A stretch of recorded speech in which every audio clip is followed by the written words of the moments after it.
करने लगे हैं। सबसे पहला है cast to the wind, cast to the wind. पहला सारे इडियम लिखें, cast to the wind. Cast to the wind का मतलब होता है मुकम्मल तौर पर रद्द कर देना। अगर मेरी आवाज ना आ रही हो ना किसी को तो मुझे रोक सकता है। दिख रहे हैं ना सब? कास्ट टू द विंड मुकम्मल तौर पर रद्द कर देना। जी सना? हाँ जी मैम स्क्रीन नजर नहीं आ रही। स्क्रीन अगर नजर नहीं आ रही ना तो आप ऐसा करें कि सिर्फ मेरी आवाज को सुन लें, ये सारा रिकॉर्ड हो रहा है। आप लिख तो सकती हैं ना, आप लिखें cast to the wind. Cast to the wind का मतलब है मुकम्मल तौर पर रद्द कर देना। ठीक है, अच्छा, मुकम्मल तौर पर रद्द कर देना। अगला इडियम है carry all before one, carry all before one.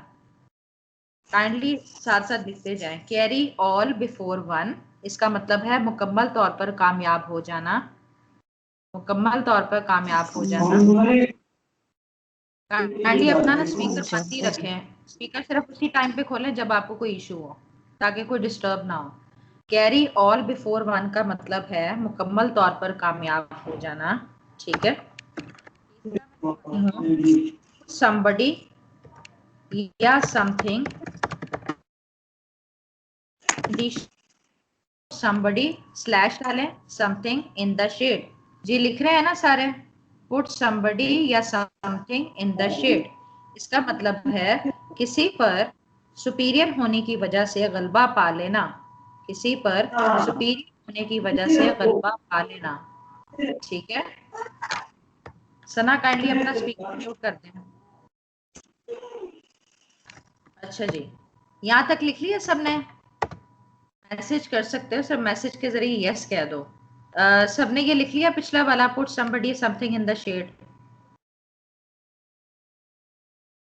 रोजीना आपका क्या मिस हो रहा है? प्रीवियस आपने लिखा नहीं पुट somebody और something in the shade?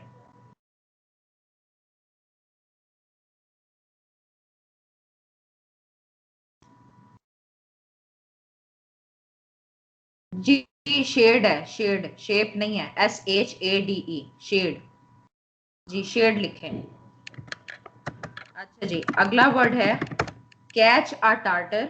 Sorry ये स्पेलिंग गलत हो गए।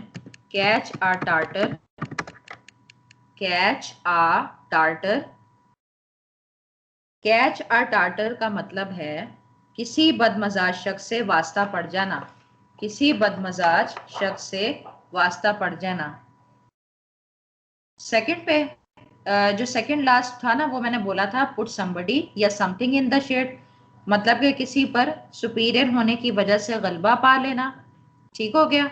और जो लास्ट मैंने बोला है वो है कैच अ टार्टर, किसी बदमजाज शख्स से वास्ता पड़ जाना। आप अभी लिखते जाएं, मैं एक स्टूडेंट की ड्यूटी लगा दूंगी कि जो नोट डाउन करके एक दफा व्हाट्सएप में शेयर कर दें। ठीक है, कैच अ टार्टर है किसी बदमजाज शख्स से वास्ता पड़ जाना।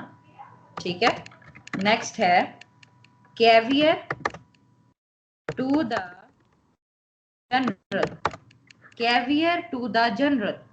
कैवियर टू द जनरल का मतलब है जो बात आम लोगों के लिए कोई अहमियत ना रखे, जो बात आम लोगों के लिए कोई अहमियत ना रखे। ठीक है, अच्छा वर्ड मैं लिखने लगी हूँ। अ chip off the old block, a chip off the old block का मतलब है बेटा जो के हू बहू बाप से मुशाबत रखे, बेटा जो के हू बहू बाप से मुशाबत रखे। ठीक है, ये था a chip off the old block. अच्छा जी, अगला है कूल, COAL है, to cool one's heel, to cool one's heel. इसका मतलब है किसी को इंतजार में रखना। टू कूल वंस हील का क्या मतलब है? किसी को इंतजार में रखना। लिख लें आप जल्दी से। अच्छा जी, अब अगला है to cross swords. To cross swords का मतलब है दो ग्रुपों का आपस में लड़ना, दो ग्रुप। चिप, CHIP चिप, हाँ जी चिप ही लिखना है। अ chip off the old block है। सही लिख रही हो रोजीना? अच्छा, अ chip off the old block के बाद मैं आपको रिपीट कर दूं, टू कूल वंस हील मैंने लिखवाया था, जिसका मतलब है किसी को इंतजार में रखना, ठीक है। और जो लास्ट मैंने बोला है वो है to cross swords. To cross swords का मतलब होता है दो ग्रुपों का आपस में लड़ना, दो ग्रुपों का आपस में लड़ना। अच्छा, मुझे काइंडली ये बताएं कि सबने यहाँ तक लिख लिया? अगर लिख लिया तो यस मैसेज कर दें, अगर नहीं लिखा तो नो लिखें, ठीक है। जो लिखता जाए। रुजीना आपका क्या मिस हो रहा है, मुझे बताएं जरा। रोजीना आप अपना ना स्पीकर ऑन करें। कहाँ पर रुकी हैं आप? टू कूल वाला? अच्छा, to cool one's heel. To cool one's heel का मतलब है किसी को इंतजार में रखना, ठीक है। ये लिख लो जल्दी से। उसके बाद टू क्रॉस सोर्ड्स था, दो ग्रुपों का आपस में लड़ना। To cool one's heel, one's a heel नहीं है, वंस है, ONE, S के ऊपर अपोस्ट्रोफ साइन। वंस ना लिखो, वंस है, ठीक है। टू कूल वंस हील, किसी को इंतजार में रखना, ठीक है जी। लिख लिया यहाँ तक? उसके बाद अगला था इससे to cross swords. To cross swords का मतलब है दो ग्रुपों का आपस में लड़ना, ये जो लास्ट मैंने भी लिखवाया, ठीक है। हाँ जी रुजीना और अस्मा, यहाँ तक आप पहुंच चुकी हैं? चलें, बेहतर हो गया। अच्छा जी, अगला लिखें सब क्रीचर कंफर्ट्स। अगला है क्रीचर कंफर्ट्स टू क्रॉस। ये शॉर्ट्स नहीं है, अफीफा गलत लिख रही हो, शॉर्ट्स की जगह सोर्ड्स है, ये तलवारों वाला है, SWORDS, सोर्ड्स लिखो, ठीक है। टू क्रॉस सोर्ड्स, इसका मतलब है दो ग्रुपों का आपस में लड़ना। अच्छा, जो लास्ट जो मैंने बोला है वो है क्रीचर कंफर्ट्स। क्रीचर कंफर्ट्स का मतलब होता है मादी अशिया, मटीरियलिस्टिक जो चीजें होती हैं, ठीक है। क्रीचर कंफर्ट्स पे फटाफट पहुंचे अफीफा, ये जो भी रह गया है। अच्छा जी, लास्ट लिखें, डेली बेसिस पे 10 लिखवाऊंगी। अच्छा, have the courage, have the courage of one's conviction, have the courage of one's convictions. Have the courage of one's convictions का मतलब है, ये लिख लें जल्दी से, मैं मीनिंग बोलने लगी हूँ। बिला खौफो खतर अपने कीदे को फैलाने की जुर्रत दिखाना। फिर दोबारा रिपीट करती हूँ, बिला खौफ खतर अपने अकीदे को फैलाने की जुर्रत दिखाना। अच्छा, यहां तक जब लिख लें तो सब यस कर दें, जिसने नहीं लिखा वो नो करें, ताकि मैं आगे पेयर ऑफ वर्ड्स लिखवाऊं। जल्दी जल्दी मैसेज करें।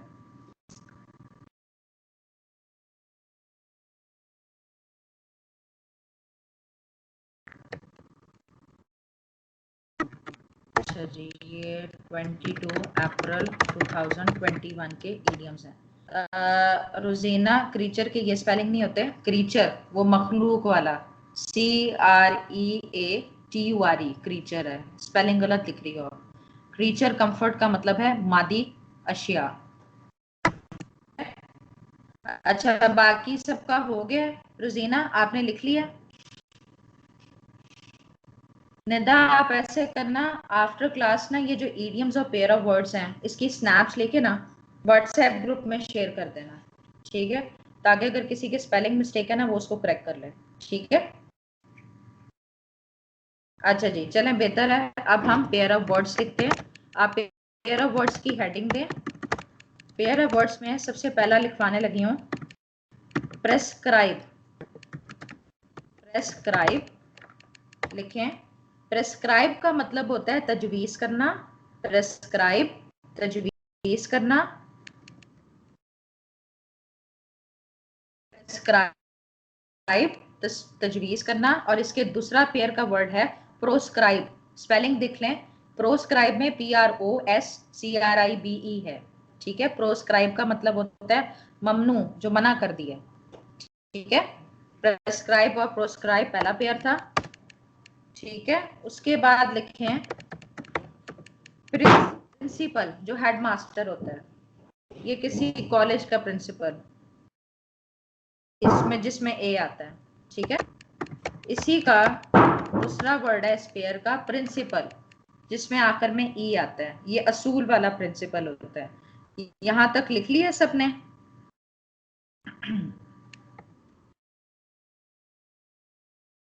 उसके बाद ठीक है, उसके बाद आप सब लिखें प्रॉफिट, प्रॉफिट मुनाफा या फायदा, ठीक है।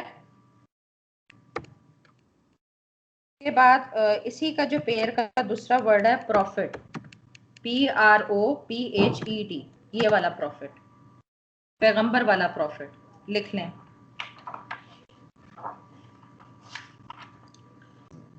ठीक हो गया?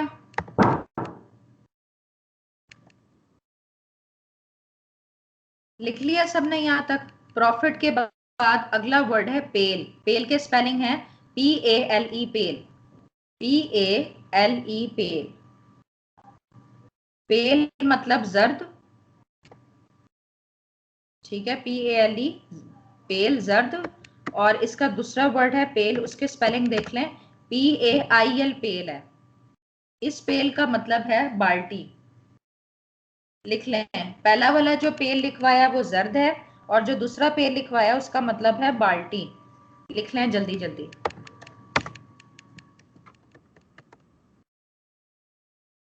अच्छा जी, अगला वर्ड है पेन, PANE, पेन। ये वाला जो पेन है ये शीशे के टुकड़े हैं, PANE, पेन, शीशे के टुकड़े। और दूसरा पेन है PAIN, पेन, दर्द। अच्छा, अगर किसी को प्रॉब्लम हो रही है तो वो यहाँ मेरे से पूछ सकता है। किसी का कुछ मिस तो नहीं हो गया?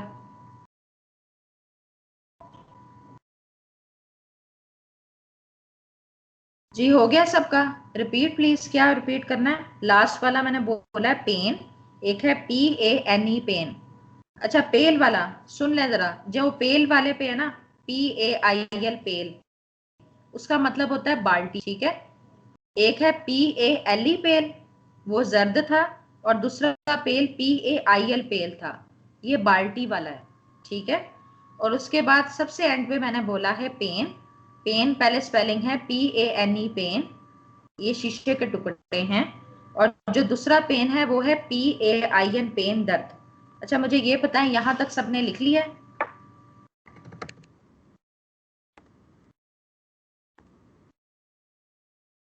ये सब यस और लिख दें, जिसका नो है वही बोले सिर्फ। ये आपके जो पेयर ऑफ वर्ड्स हैं, ये 5 का 10 हो गए, ईडियम्स और पेयर। ये कल आपने सबने अलग अलग मुझे इनबॉक्स करके ना सेंटेंसेस दिखाने हैं, मैं सबके अलग चेक करूंगी। ठीक हो गया?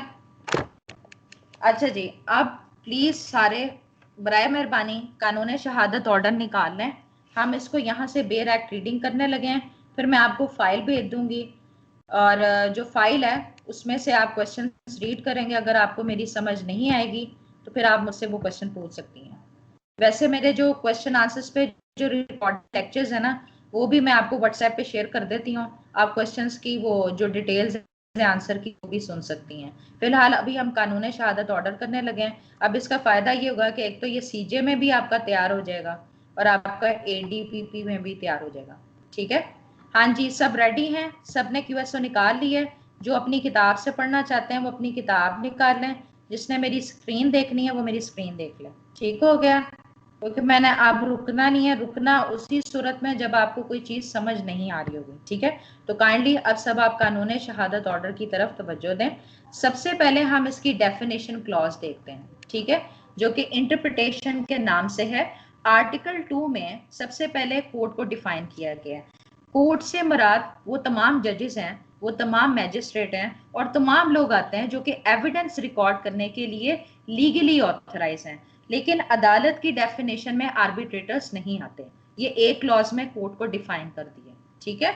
उसके बाद बी क्लॉज की तरफ तवज्जो दें, जो कि डॉक्यूमेंट को बता रहा है। डॉक्यूमेंट क्या होता है कि जब आप किसी मवाद को किसी चीज पर एक्सप्रेस करते हैं, डिस्क्राइब करते हैं, किसकी मदद से? लेटर, फिगर्स और मार्क्स की मदद से, और इस पर्पस के लिए कि आप उसको रिकॉर्ड कर लो, ठीक है।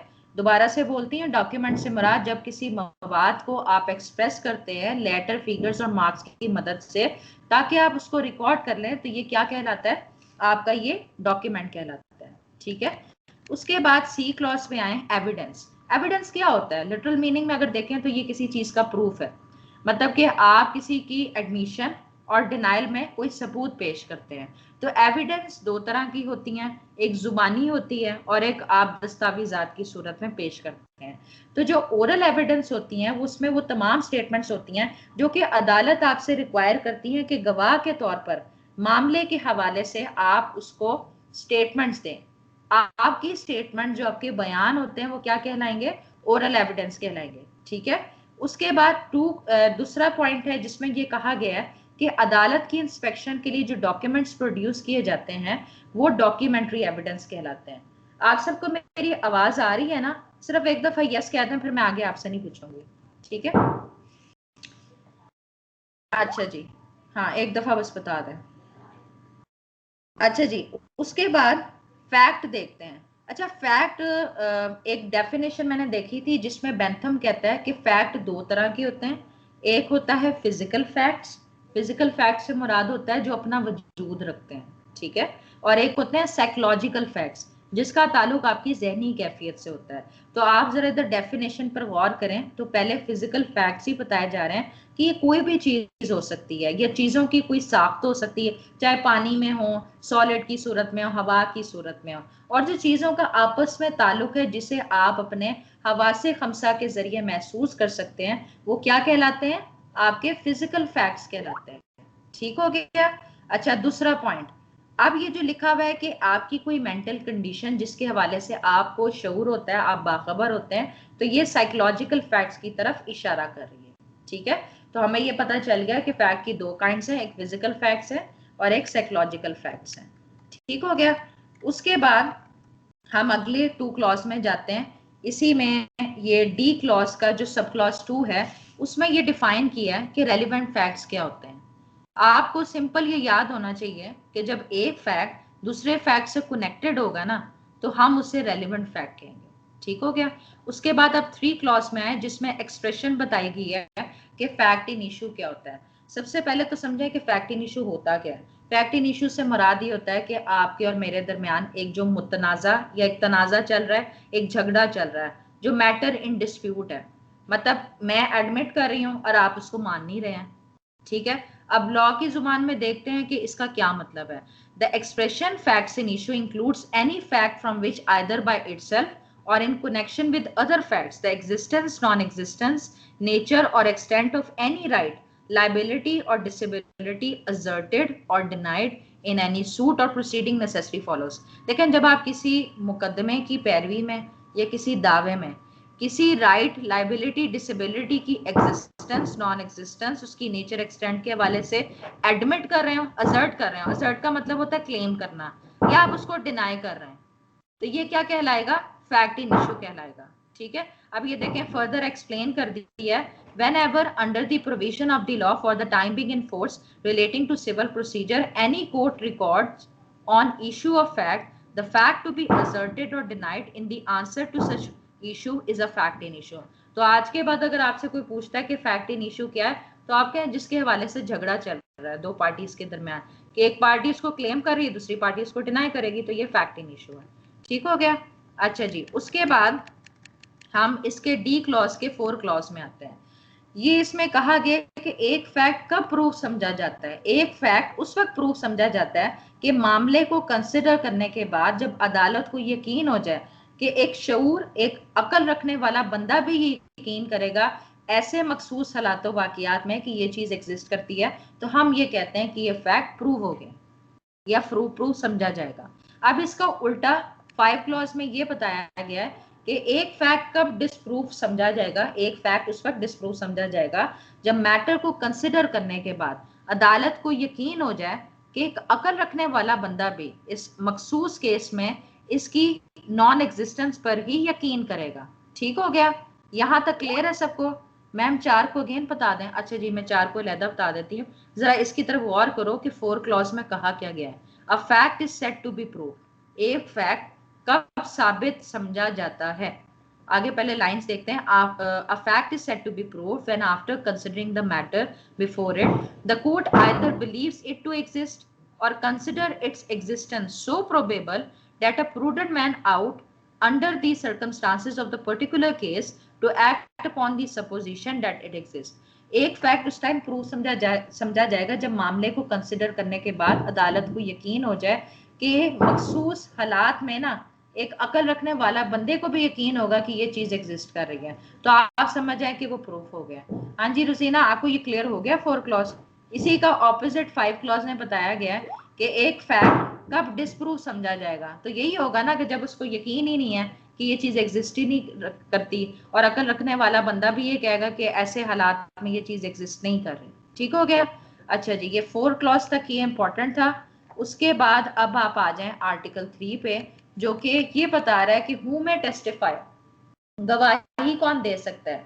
देखो जनरल प्रिजम्पशन तो ये है कि गवाही कोई भी दे सकता है, लेकिन 2 मयार पे पूरा उतरता हो। एक तो वो सवाल को समझ सके और रैशनली उस सवाल का जवाब दे सके। ठीक है, तो हम उसको कहेंगे कि वो कॉम्पिटेंट टू टेस्टिफाई है। ठीक है, अब वर्डिंग पे जरा गौर करें, क्या कहा गया है कि all person shall be competent to testify unless the court considers that they are prevented from understanding the questions put to them or from giving rational answers to those questions by tender years, extreme old age, disease, whether of body or mind or any other cause of the same kind। और साथ ये कहा गया है कि उस सवाल को समझने में ना ये चीजें नहीं आनी चाहिए, रुकावट नहीं होनी चाहिए कि आपकी बहुत ही कम उम्र है, या बहुत ज्यादा एक्सट्रीम एज है, या आप किसी बीमारी का शिकार हो, तो ये चीजें नहीं है। आपको सवाल समझ आ रहा है, आप उसका रैशनल आंसर दे रहे हैं, तो आप कॉम्पिटेंट टू टेस्टिफाई।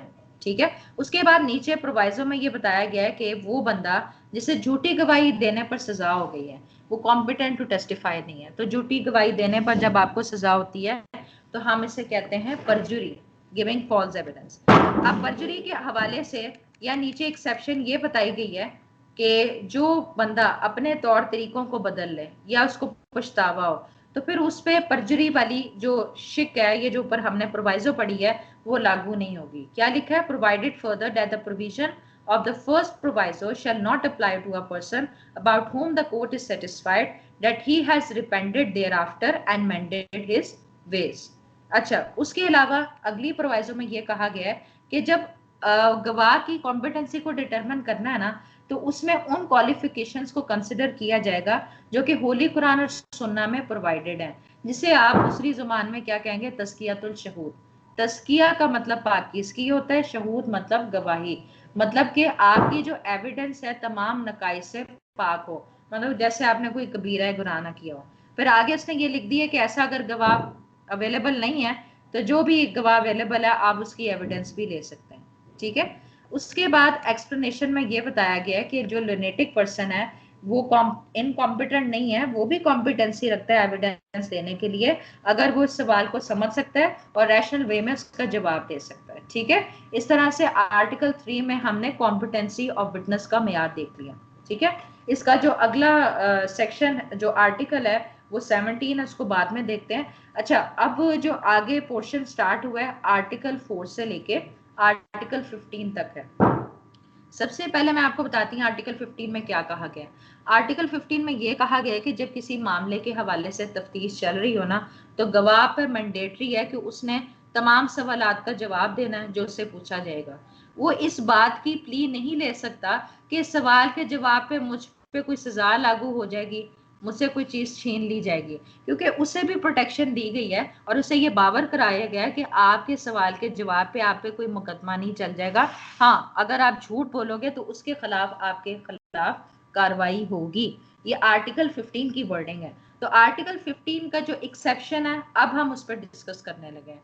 आर्टिकल 15 का जो एक्सेप्शन है वो प्रिविलेज कम्युनिकेशन है, जिसका मतलब ये कि ऐसी कुछ गुफ्तगू है जिन्हें बाय लॉ प्रोटेक्शन दे दी गई है कि कोई आपको कंपेल नहीं करेगा कि आप उसको डिस्क्लोज करते हैं किसी के सामने। तो अब हम उसकी कैटेगरीज पढ़ने लगे।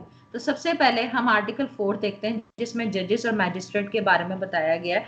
उसमें जनरल रूल ये है कि आप किसी जज मैजिस्ट्रेट से ये सवाल नहीं कर सकते कि उसने जज के तौर पर ये कंडक्ट क्यों शो किया। अब इसकी भी एक्सेप्शन है। इसकी एक्सेप्शन ये है कि जैसे सुपीरियर अदालत की तरफ से कोई स्पेशल ऑर्डर्स आते हैं तो वो फिर मैंडेटरी हो जाएगा कि वो सवाल का जवाब दे, या उसकी प्रेजेंस में कोई अकरेंस हुई है तो मामले के हवाले से उसको एग्जामिन किया जा सकता है। ये आर्टिकल 4 में बताया गया है, ठीक है। उसके बाद नेक्स्ट कैटेगरी हम पढ़ते हैं आर्टिकल 5 में, जो कि स्पाउसेस के दरमियान कम्युनिकेशन के बारे में बात कर रहा है। देखिए, आप या आपसे जिसकी शादी हुई है, दोनों में से कोई भी कंपेल आपको कोई नहीं करेगा कि भाई आप कोई चीज डिस्क्लोज कर दे, जब तक कि वो खुद या उसका रिप्रेजेंटेटिव इंटरेस्ट उस बात की इजाजत ना दे दें। लेकिन ये जो कम्युनिकेशन की प्रिविलेज है ना, ये ऐसे केसेस पे एप्लीकेबल नहीं होती जहां पर स्पाउसेस के दरमियान कोई मुकदमा चल रहा होता है, या जैसे होता है कि कोई क्राइम कमिट किया एक स्पाउस ने दूसरे स्पाउस के खिलाफ, तो वहां पर आप ये सेफ गार्ड प्रोटेक्शन नहीं ले सकते। आप सबको मेरी समझ आ रही है? क्लियर है आर्टिकल 5 के तहत? अच्छा जी, उसके बाद हम आर्टिकल 6 की तरफ आते हैं। आर्टिकल 6 में ये कहा गया है कि स्टेट के मामलात से रिलेटेड अगर कोई अनपब्लिश्ड ऑफिशियल रिकॉर्ड भी होगा, उसके हवाले से भी आपने एविडेंस नहीं देनी जब तक के कंसर्न डिपार्टमेंट का हेड उसकी इजाजत ना दे दे, ठीक है। तो जब हम ये बात करते हैं कि official record relating to affairs of state का क्या मतलब है, इसमें वो तमाम डॉक्यूमेंट्स आते हैं जो कि इंडस्ट्रियल कमर्शियल एक्टिविटी से रिलेटेड हैं, जो कि directly federal government, provincial government या ऐसी कंपनी जो कि गवर्नमेंट कंट्रोल कर रही है उसके अंडर आते हो, तो वो जो तमाम डॉक्यूमेंट्स होंगे वो स्टेट अफेयर से रिलेटेड ऑफिशियल रिकॉर्ड का हिस्सा समझे जाएंगे, ठीक है। ये भी इसमें अब आपने देख लिया कि क्या प्रिविलेज थी। अब आर्टिकल 7 देखते हैं, इसमें भी प्रिविलेज बताई गई है। ये ऑफिशियल कम्युनिकेशन के बारे में बात कर रहा है कि जब ऑफिशियल कॉन्फिडेंस में आपको कोई बात बताई गई थी तो किसी पब्लिक ऑफिसर को कंपेल नहीं किया जाएगा कि वो उस कम्युनिकेशन को डिस्क्लोज कर दे, जो कि वो उसे ये समझता है कि पब्लिक इंटरेस्ट में वो डिस्क्लोज नहीं होनी चाहिए, ठीक है। अब इसमें भी उन्होंने बताया कि कम्युनिकेशन से मुराद यहाँ पर क्या लिया जा रहा है, ऐसी कम्युनिकेशन जिसका ताल्लुक फेडरल गवर्नमेंट, प्रोविंशियल गवर्नमेंट या कंपनी से रिलेटेड है जो कि गवर्नमेंट कंट्रोल कर रही है, ठीक है। उसमें ये तमाम ऑफिशियल कम्युनिकेशन आती है।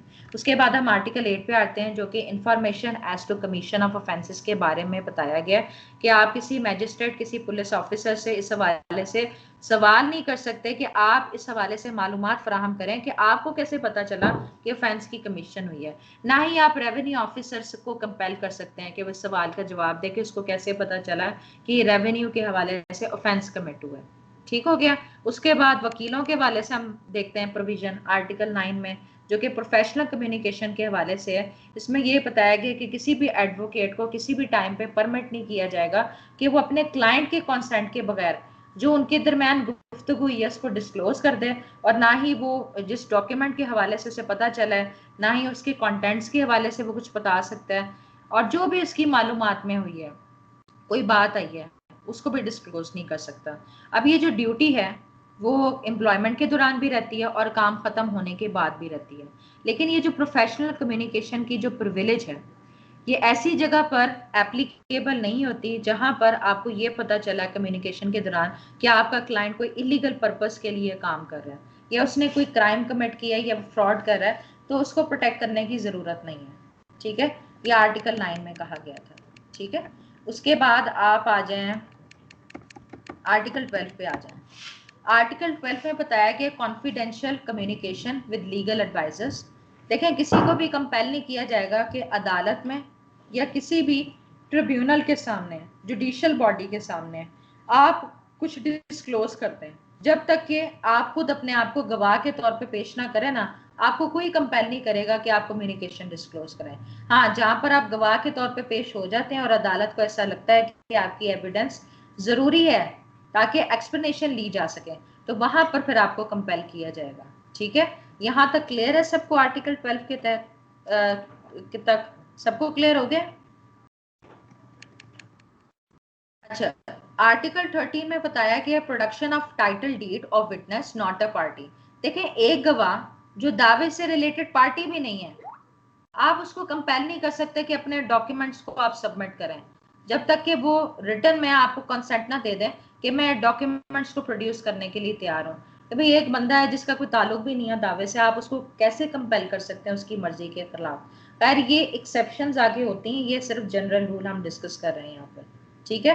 अच्छा, अब हम सीधा आर्टिकल 13 के बाद आर्टिकल 15 पे आते हैं, जो कि हम जनरल रूल की बात कर रहे थे, कि जिसमें कहा गया है witness not excused from answering on ground that answer will criminate. अच्छा, वो एक क्वेश्चन जो नहीं आता था एलएलबी में, प्रोटेक्शन अगेंस्ट इनक्रिमिनेटिंग क्वेश्चन, उसका जवाब ये आर्टिकल 15 है। ठीक है। अच्छा, अब इसकी वर्डिंग आप गौर करें। अ witness shall not be excused from answering any question as to any matter relevant to the matter in issue in any suit or in any civil or criminal proceeding upon the ground that the answer to such question will criminate or may tend directly or indirectly to criminate such witness, or that it will expose or tend directly or indirectly to expose such witness to a penalty or forfeiture of any kind। देखें, कोई गवाह इस सवाल के जवाब say excuse नहीं ले सकता कि भाई अगर मैं इस सवाल का जवाब दूंगा तो मेरे पे तो कोई इल्जाम लग जाएगा, मुझे डायरेक्टली इनडायरेक्टली मेरे पे कोई पेनल्टी इम्पोज हो जाएगी या मुझसे ये चीज छीन ली जाएगी, ये प्लीज लेके वो एक्सक्यूज नहीं ले सकता। ठीक है। मजीद बताया गया कि provided that no such answer which a witness shall be compelled to give shall subject him to any arrest or prosecution or be proved against him in any criminal proceeding except a prosecution for giving false evidence by such answer। हाँ जी, यहाँ तक clear है सबको? किसी का कोई सवाल है तो मुझसे पूछें, फिर हम आगे चलते हैं जी। अगर क्लियर है तो यस कह दें, अगर किसी का सवाल है तो वो मेरे से यहाँ पर पूछ सकता है। क्लियर है? अच्छा जी, सना, रोजीना, अस्मा, आप सबको, अफीफा, आप सबको क्लियर है? एक दफा बस बता दें फिर आगे चलो।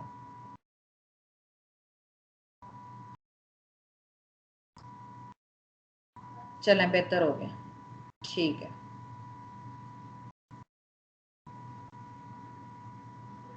15 का प्रोवाइजो नहीं समझ आया? अच्छा देखो अफीफा, ये जो 15 का प्रोवाइजो है ना, देखो सबसे पहले तो ये कह दिया है उसको बावर करवाया जाएगा कि आपको सजा नहीं दी जाएगी। हाँ जी बिल्कुल, कि 15 में ये कहा गया कि आपको एक तरह से ये भी बता दिया है कि भाई आपके सवाल के जवाब पे आपको गिरफ्तार नहीं कर लिया जाएगा, आपको मुकदमा नहीं चलाया जाएगा और ना ही वो आपके खिलाफ इस्तेमाल होगा। हाँ, अगर झूठ बोलोगे तो उसकी खिलाफ, आपके खिलाफ मुकदमा चलाया जा सकता है। ठीक है, ये प्रोवाइजो में बताया गया। सही हो गया। अच्छा, अब हम आर्टिकल 16 को मिला के पढ़ते हैं। आर्टिकल 129 जी, आर्टिकल 129 इलस्ट्रेशन बी के साथ। अकम्प्लिस का मतलब होता है जो शरीके जुर्म होता है, जो पार्टनर इन क्राइम होता है। मतलब एक मुलजिम ने आपको सहूलतकार बनाया, आपके साथ आपको असिस्ट किया है क्राइम कमिट करने में, तो उसके हवाले से दो असूल बताए गए हैं। एक तो आर्टिकल 16 में बताया गया है, आर्टिकल 16 में आप रूल ऑफ लॉ पढ़ेंगी कि कानून क्या कहता है। आर्टिकल 129 बी में आप पढ़ेंगी रूल ऑफ प्रूडेंस कि अकल क्या तकाजा करती है। तो आर्टिकल 16 में कानून का ये असूल कहता है कि एक अकम्पलिस की जो गवाही है या जो एक अकम्पलिस है वो दूसरे मुल्जिम के खिलाफ कॉम्पिटेंट विटनेस है। ठीक है, और उसकी गवाही पर दूसरे मुल्जिम को सजा दी जा सकती है, लेकिन जो उसकी क्या कहते हैं गवाही है वो हदूद ऑफेंसेस में एप्लीकेबल नहीं होगी। और अगर तस्दीक किए बगैर, कौन सा आर्टिकल है, मैं आर्टिकल 16 की बात कर रही हूँ। इसमें आर्टिकल 16 में रूल ऑफ लॉ है कि कानून क्या तकाजा करती है। हाँ जी, आर्टिकल 16 पढ़ने लगे। आर्टिकल 16 में ये कहा गया है कि एक जो शरीके जुर्म होता है ना, पार्टनर इन क्राइम होता है, उसे कंप्लिस बोलते हैं, उसकी गवाही दूसरे मुल्जिम के खिलाफ काबिल कबूल है, वो कॉम्पिटेंट विटनेस है और उसकी गवाही पर दूसरे मुल्जिम को सजा दी जा सकती है। और अगर तस्दीक किए बगैर, अनकोरॉबोरेटेड का मतलब है तस्दीक किए बगैर उसको सजा दे दी गई है उसकी गवाही पर, तो वो भी वैलिड रहेगी, वो वॉइड नहीं होगी। ठीक है, लेकिन हदूद ऑफेंसेस में इसकी बात को कंसिडर नहीं किया जाएगा। अच्छा, ये तो कह दिया आर्टिकल 16 में। अब आर्टिकल 129 इलस्ट्रेशन बी की बात करते हैं। उसमें ये कहा गया है कि ये जो अकम्पलिस है ना, ये भरोसे के काबिल नहीं है, लिहाजा इसकी बात की तस्दीक जरूरी है। मतलब एक आपको पता चल गया कि कानून का क्या असूल है और अकल क्या तकाजा करती है, तो कंबाइन इफेक्ट के साथ ये जरूरी हो जाता है कि अकम्पलिस की गवाही जो है ना, आप उसकी तस्दीक करवा दें, उसकी करॉबोरेशन करवा दें, क्योंकि हो सकता है कि खुद बचने की गर्ज से ये किसी इनोसेंट पर्सन को उसमें फंसा दे, क्योंकि सारा तो इसको मौका वारदात के बारे में पता होता है, तो ये हो सकता है कि सिर्फ माफी लेने की गर्ज से ये किसी और को फंसा सकता है और उसकी क्रेडिबिलिटी को वो कंसिडर ना करे कि सच की क्या अहमियत है। ठीक है यार, ये सारी चीजें आंसर में मेंशन की हुई है मैंने। अच्छा, अब आर्टिकल 3 का जो बाकी रिमेनिंग पोर्शन है वो आर्टिकल 17 की बात करते हैं, जिसमें नंबर ऑफ विटनेसेस के बारे में ऐड कर दिया है। सबसे पहले तो बात ये की गई है कि जो कॉम्पिटेंसी है बंदों की गवाही देने के वाले से, और जो तादाद कितनी होगी वो उसके मुताबिक डिटरमिन होगी, जो कि होली कुरान सुन्ना में बता दी गई है। और आपको पता है कि जो हदूद ऑफेंसेस हैं, ये कोई दूसरे स्पेशल लॉज हैं, उन सब में विटनेसेस की जो तादाद है वो मुख्तलिफ होती है। नॉर्मली 2 होते हैं और कहीं पर 4 होते हैं। ठीक है। अच्छा, अब इसके अलावा नीचे 2 मेंशन किए गए हैं। सबसे पहले एक लॉज की तरफ तवज्जो दें, जिसमें कहा गया है इन मैटर्स पर्टेनिंग टू फाइनेंशियल और future obligation. Financial future obligation के अगर मामलात आप तय करते हैं तो कहा गया है कि आप उसको लिख लिया करें, और उसकी तस्दीक 2 आदमी करें, 2 आदमी नहीं है, 1 मर्द तो 2 औरतें करें, ताकि दूसरी वाली उसको रिमाइंड करवा दें, और उसी के मुताबिक आपने एविडेंस देनी है। ये बात अगर आप गौर करें तो सूरह बकरा मेरे ख्याल से वर्स नंबर 284 होगी, मैंने अपने आंसर में मेंशन किया, आप उसको देख लीजिएगा, ये तर्जुमे से ही लिया गया। ठीक है। अच्छा, बी क्लॉज है in all other matters the court में एक्सेप्ट। अच्छा, दूसरे मामलात में अदालत एक गवाही भी एक्सेप्ट कर सकती है, चाहे एक मर्द की गवाही हो, एक औरत की गवाही हो, या जो भी एविडेंस अवेलेबल हो, तो उसे एप्लीकेबल किया जाता है। लेकिन स्पेसिफिकली जब मालियाती या जहां पर आपने फराइज की अंजामदही करनी होती है ना, तो 2 गवाहान की तस्दीक जरूरी होती है। हाँ जी, यहाँ तक क्लियर है सबको? अच्छा जी, अब अगला चैप्टर हम स्टार्ट करने लगे हैं, जो कि रेलिवेंसी ऑफ फैक्ट्स के हवाले से है जी। रेलिवेंसी ऑफ फैक्ट्स में चैप्टर 3 का आगाज होने लगा है। अच्छा, आर्टिकल 18 में जनरल रूल ये बताया गया है कि फैक्ट इन इशू और रेलिवेंट फैक्ट के हवाले से एविडेंस दी जा सकती है। तो ऑलरेडी हम डिस्कस कर चुके हैं, हमें ये भी पता चल गया कि एविडेंस क्या होता है, हमें ये भी पता चल गया फैक्ट इन इशू क्या होता है, रेलिवेंट फैक्ट्स क्या होता है। तो अगर आपको ये सवाल आता है, वैसे ये इंपॉर्टेंट है बहुत क्वेश्चन, कि कोई से ऐसे 5 फैक्ट्स बताएं जो कि रेलिवेंट हो जाते हैं। ठीक है, एक तो सवाल इस तरह से हो सकता है। तो ये मैं आपको बता दूं कि रेलिवेंसी ऑफ फैक्ट्स में मुख्तलिफ किस्म की सर्कमस्टांसेस दी गई है जिसमें फैक्ट्स रेलिवेंट हो जाते हैं, और ये आर्टिकल 18 से लेके आर्टिकल 69 तक है। तो अपनी मर्जी की कोई सी 5 लिख दीजिएगा, अगर वो आपसे 5 ही रिक्वायर करता है। इन्हीं में कन्फेशन भी आ जाता है, एडमिशन भी आ जाता है, एक्सपर्ट ओपिनियन भी आ जाता है, जो आपको अच्छे से याद होगी ना आप वो लिख दीजिएगा। ठीक हो गया। अच्छा, और एक और क्वेश्चन भी बड़ा मशहूर है कि when facts otherwise become relevant, मतलब फैक्ट्स रेलेवेंट तो नहीं होते लेकिन रेलेवेंट हो जाते हैं। तो इस ओरिजिनेशन के लिहाज से तो वो आर्टिकल 24 की बात कर रहा है। खैर, आर्टिकल 24 हम बाद में डिस्कस करते हैं। तो जब आपने ये क्वेश्चन अटेम्प्ट करना है ना, तो पहले आप याद रखो कि आपको ना आर्टिकल 24 पहले मेंशन करना है, आर्टिकल 18 का हवाला दोगे, फिर आप डेफिनेशन दोगे कि फैक्ट इन इशू क्या होता है, रेलेवेंट फैक्ट क्या होता है, फिर उसके मुताबिक जो आपको याद होंगे वो आप उसको अटेम्प्ट कर सकते हैं। ठीक हो गया। अच्छा, अब हम आर्टिकल 19 पे आते हैं। आर्टिकल 19 में क्या कहा गया है? Relevancy of facts forming part of same transaction. देखो, जब एक ही ट्रांजेक्शन से ताल्लुक हो और कई फैक्ट्स उससे कनेक्टेड हो, कि मेन इवेंट को वो एक्सप्रेस कर रहे हैं, तो इसको हम क्या कहते हैं कि वो फैक्ट्स रेलिवेंट हो गए। एक मिनट जरा होल्ड कीजिएगा, 1 मिनट, 1 मिनट बस वेट।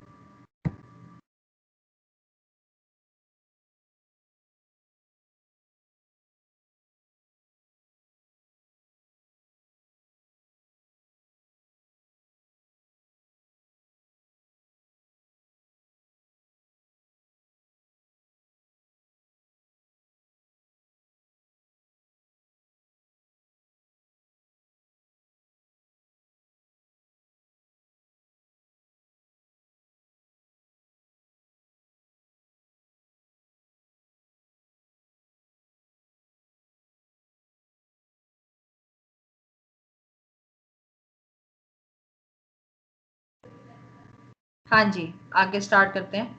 अच्छा जी, आर्टिकल 19 में बताया गया कि कई फैक्ट्स जब मिलकर सेम इवेंट सेम ट्रांजैक्शन को शो कर रहे हो, ये एक ही इवेंट का हिस्सा हो, अब चाहे वो सेम टाइम एंड प्लेस पे हुए हैं या डिफरेंट टाइम एंड प्लेस पे हुए हैं, तो वो फैक्ट्स क्या हो जाते हैं? रेलेवेंट हो जाते हैं।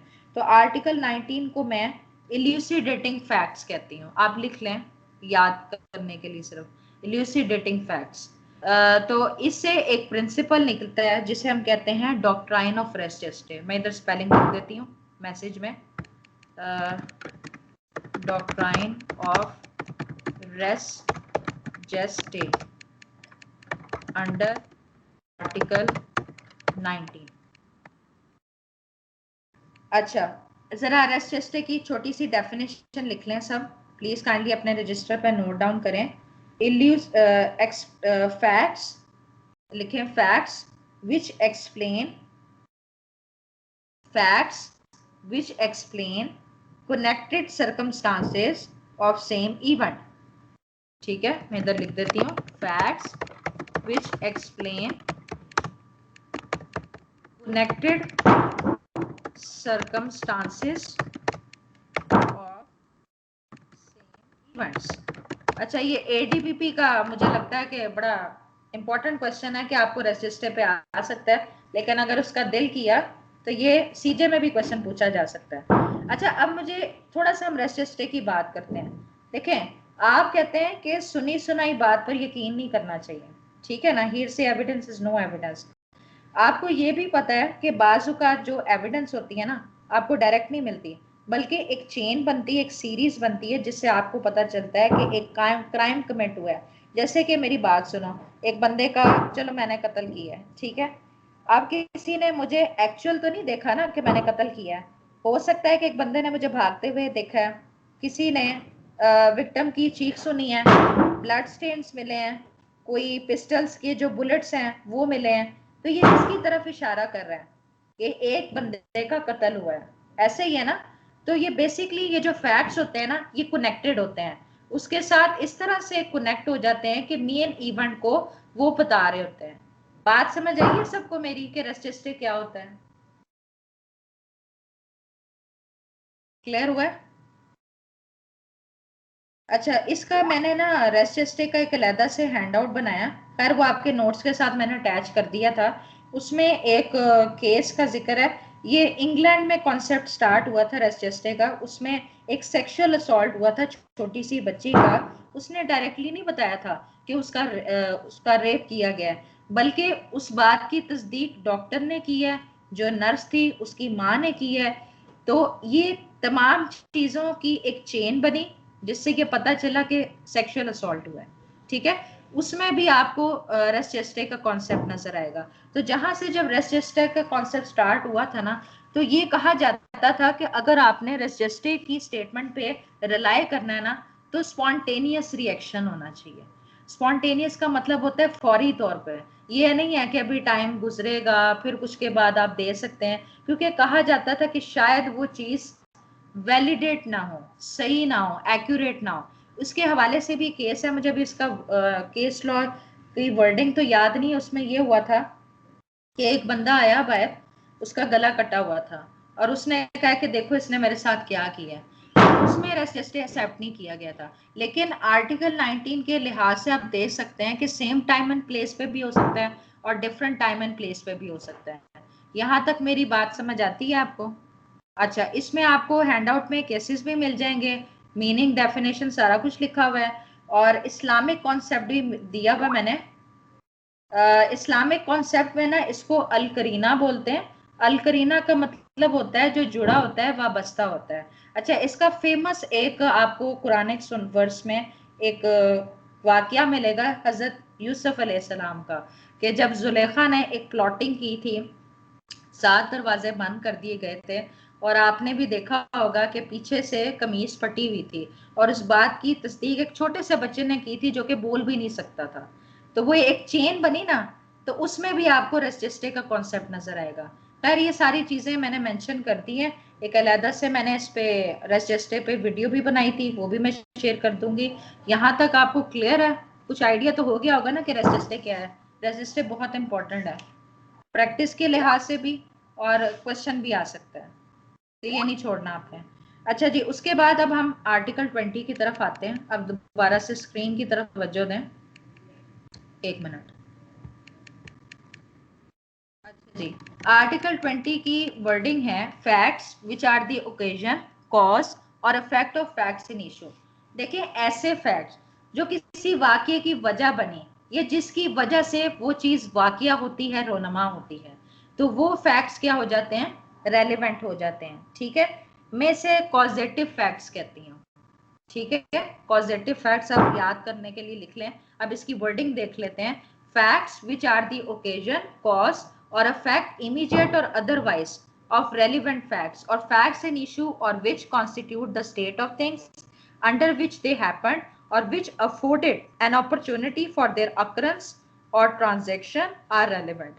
अच्छा, एक और भी बात है इसमें जो कहा जाता है ना वज टक्कर या चांस विटनेस, वो भी आर्टिकल 20 के तहत आता है। इसके भी मैं कुछ एक हैंडआउट बनाया था, वो मैं ढूंढ के ना आपको सेंड कर दूंगी, तो वो भी आप देख लीजिएगा। ये ना हो कि आपको चांस फिटनेस पे दे दिया जाए, तो उसमें सिर्फ आर्टिकल 20 की बात की जा रही है।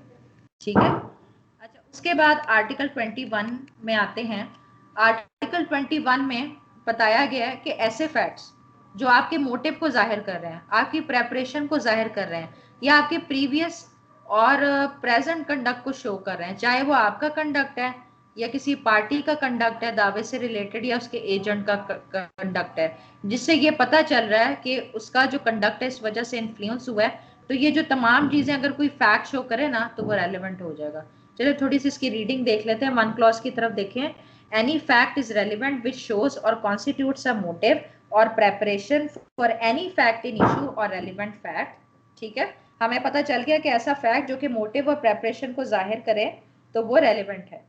ठीक है, उसके बाद 2 क्लॉज की तरफ देखें। The conduct of any party or of any agent to any party to any suit or proceeding in reference to such suit or proceeding or in reference to any fact in issue therein or relevant thereto, and the conduct of any person an offence against whom is the subject of any proceeding is relevant if such conduct influences or is influenced by any fact in issue or relevant fact and whether it was previous or subsequent thereto. ठीक है, party का conduct, उसके agent का conduct, या जिस वजह से आपका कंडक्ट इन्फ्लुएंस होकर मुतासिर हुआ है, तो वो फैक्ट्स जो इन चीजों को एक्सप्लेन करें वो रेलेवेंट हो जाता है। तो सिर्फ सब क्लॉज 1 और 2 इसमें देख लीजिएगा। यहाँ तक क्लियर है सबको? किसी का कोई सवाल तो पूछ सकता है।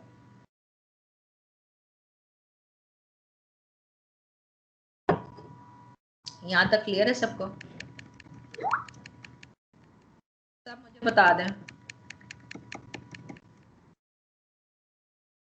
21 को बता दें। अच्छा, आर्टिकल 21 देखें। आर्टिकल 21 में बताया गया है कि ऐसा फैक्ट रेलेवेंट हो जाता है जो किसी फैक्ट इन इशू या रेलेवेंट फैक्ट के मोटिव को जाहिर करे। आप सिंपल ये समझ लो कि किसी फैक्ट से जब आपको पता चलता है कि किसी का मोटिव क्या है, इस किसी ने किसी चीज को परफॉर्म करने के लिए जो प्रेपरेशन की है, या किसी का जब वो कंडक्ट शो करे, चाहे वो पार्टी का है या उसके एजेंट का है, ठीक है, या ऐसे बंदे का है जो कि मुल्जिम है, तो ऐसे फैक्ट्स जो इसको जाहिर करें वो रेलेवेंट हो जाते हैं। हाँ जी रोजीना, अब समझ आइए आपको या और मजीद इसको एक्सप्लेन करूं? आर्टिकल 20 चांस विटनेस है, इससे पहले तक जो डिफाइन किया है। हाँ जी, आर्टिकल 20 चांस विटनेस भी कहलाता है, वज टक्कर भी कहलाता है, और प्लीज वो भी बता दें। अच्छा, आर्टिकल 20 जो है ना, ये देखो आर्टिकल 20 में बताया क्या गया है कि जो ऐसा फैक्ट जो किसी वाक़ये की वजह बने या जिसकी वजह से कोई असर पैदा होता है, ठीक है, तो वो फैक्ट रेलेवेंट हो जाते हैं। तो ये चांस विटनेस भी हो सकता है। हाँ जी, चांस विटनेस आर्टिकल 20 के तहत होता है। इसे वजह टक्कर भी कहते हैं, सरकमस्टांशियल एविडेंस भी कहते हैं। मतलब जैसे कोई चीज वाकये के साथ को रिलेट होके उसकी वजह से कोई चीज वाकया रोनमा हो जाती है। अब समझ आइए आपको? सना समझ आ रही है आर्टिकल 20 की? अगर नहीं समझ आया तो सेपरेटली मैं फिर ना चांस विटनेस पे आपको क्या कहते हैं लेक्चर दे दूंगी। इस सेक्शन पर मैम क्वेश्चन आया है पास पेपर्स में, सेक्शन 21 पर। चलो मैं, अच्छा आप ऐसा करें, अभी फिलहाल अंडरस्टैंडिंग की हद तक आर्टिकल 2021 को सिर्फ देख लें।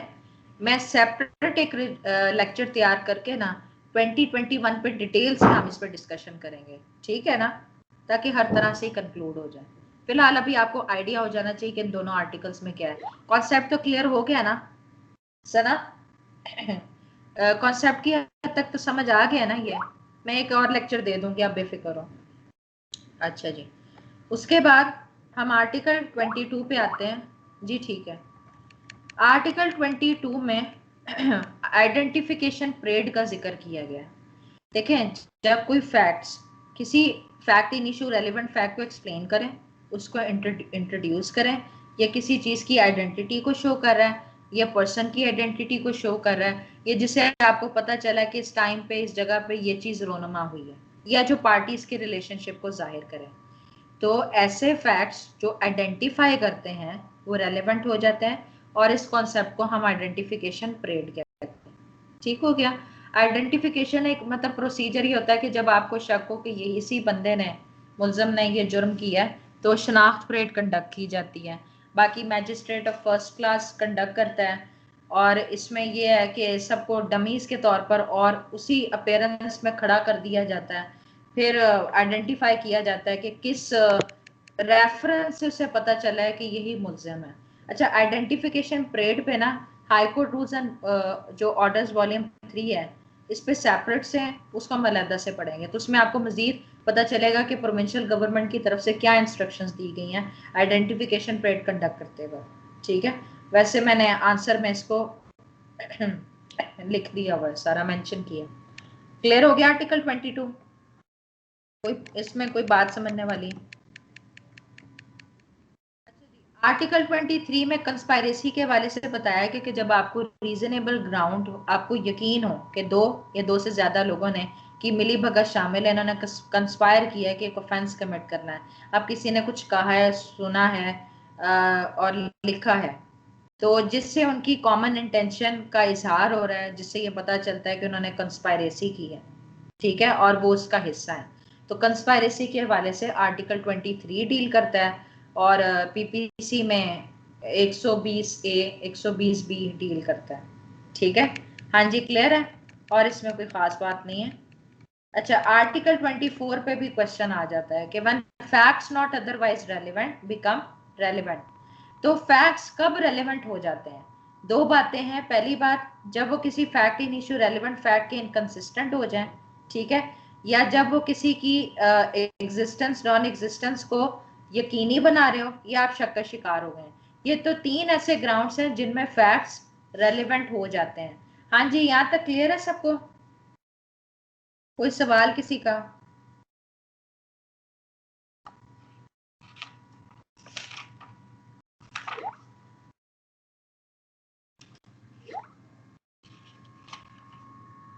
जी ठीक है, 24 की समझ नहीं आई?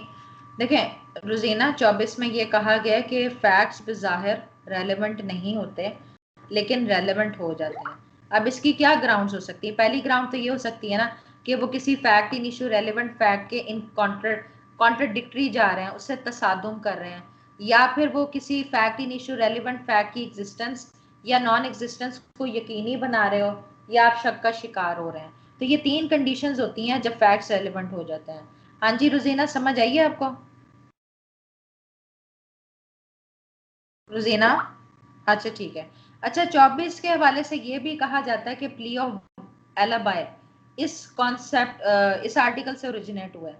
तो प्ली ऑफ एलाबाय मुल्जिम डिफेंस के तौर पे प्ली लेता है, जिसमें ये कहता है कि जब जुर्म हुआ था ना, मैं तो वहां पर मौजूद ही नहीं था। तो सिंपल इसका मतलब है कि I am present somewhere else, और वो उस पूरे दुनानिये में जितनी देर क्राइम की कमीशन हुई है वो किसी और इलाके में था। तो ये जो प्ली है मुल्जिम की तरफ से ली जाती है, और इसको आप आर्टिकल 24 के साथ 121 भी मिला के पढ़ सकते हो। अच्छा, आर्टिकल 121 में ये कहा गया है कि जब मुल्जिम ये प्ली लेता है, आप सिर्फ फोकस करो, आर्टिकल 121 में कहा है कि जब मुल्जिम ये प्ली लेता है कि मेरा जो केस है ना वो पाकिस्तान पीनल कोड की जनरल एक्सेप्शंस में फॉल करता है, या कोई स्पेशल एक्सेप्शंस में इसका केस आता है, तो जो बर्डन ऑफ प्रूफ होता है ना वो मुल्जिम पे होता है, क्योंकि अदालत तो ये यकीन करेगी कि वो सरकमस्टांसेस एग्जिस्ट ही नहीं करते। हाँ जी, बात समझ आई आर्टिकल 121 की? इसका वाला बर्डन प्रूफ पे आता है, आप सिर्फ इसको सिर्फ क्रॉस रेफरेंस के तौर पे देख लीजिएगा। मैं जस्ट मेंशन कर देती हूँ। आर्टिकल 121 में कहा गया है burden of proving that case of accused comes within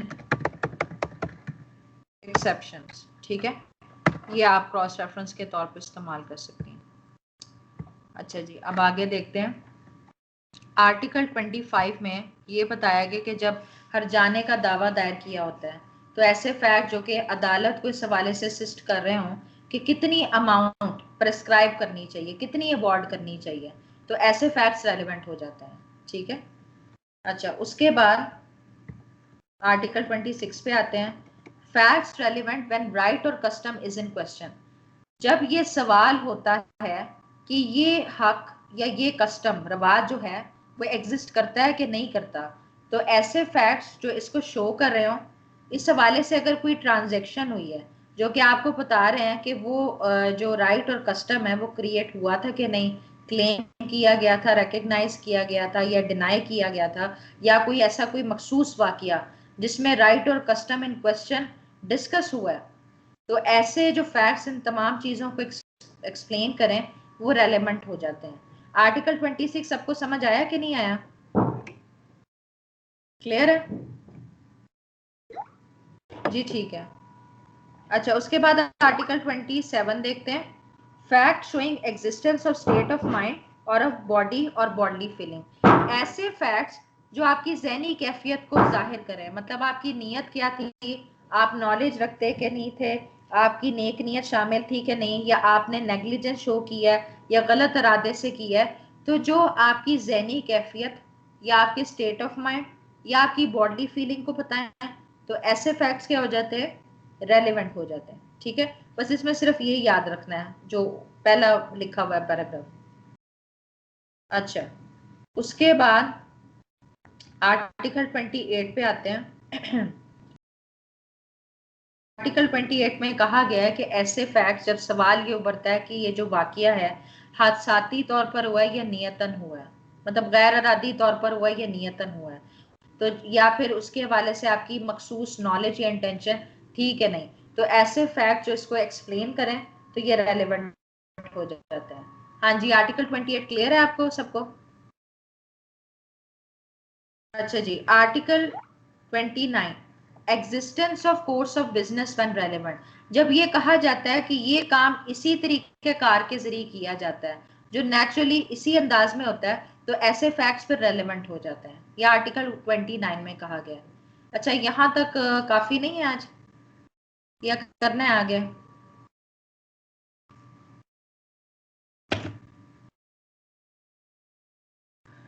hello, आवाज आ रही है मेरी? अच्छा आप ऐसा करें, मैं ना आपको पीडीएफ बना के ना क्यूएसओ के सारे, अच्छा सुन लें आप सारे, क्यूएसओ के नोट्स सारे अभी ही भेज रही हूँ। आपका काम ये है कि आर्टिकल 2 से लेके आर्टिकल 29 तक जो जो क्वेश्चन आ रहे हैं ना, आप उसको पढ़ें। ठीक है, कुछ दिनों के बाद मैं आपका टेस्ट भी लेना शुरू कर दूंगी। और जो ईडियम्स और पेयर ऑफ वर्ड्स हैं, ये डेली बेसिस पे अलग अलग, हाँ जी मैं उधर ही भेज रही हूँ, मैं अभी व्हाट्सएप बस करने लगी हूँ। आपने अलग-अलग मुझे जुमले भेजने हैं, उसका फायदा ये होगा कि मैं अलग देख लूंगी, क्लास के टाइम पर डिस्टर्ब नहीं होगा टाइम। ठीक हो गया? अच्छा बाकी ये है कि मैं इसको रिकॉर्ड पे, एक मिनट जरा, इसको अभी